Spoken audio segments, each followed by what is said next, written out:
রান্না করতে গেছি, এই সময় ডেলিভারি নিয়ে আসছেন। গাছ কত কিলো? একটু খুচরা দেন না। আমার কাছে খুচরা টাকা নেই ভাই। আমার কাছে তো এত নাই ম্যাডাম। এখন কি করবেন? এই যে এখন পাঠাবে, বলবে না যে শীতলাবাদ বিডি থেকে পার্সেল পাঠাচ্ছি।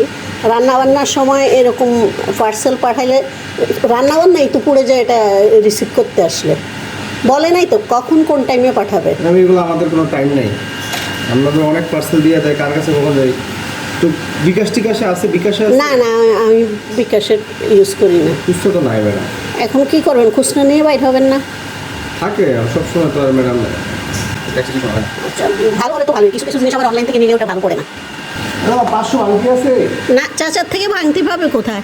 নাম্বার আছে, নগদ নাম্বার। আমি নগদে দিয়ে দিই, আমার নগদে। না না, নগদ নেই। তাহলে পরে আসি, কি করবো না। আচ্ছা ঠিক আছে, আপনার টাকা ভাঙ্গাই নিয়ে এসেন।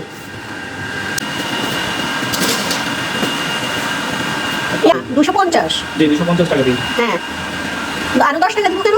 আমি 60 টাকা দিতেছি, আমার 50 টাকা দিতে বুঝছেন, এই কারণে 60 টাকা দিচ্ছি আপনার।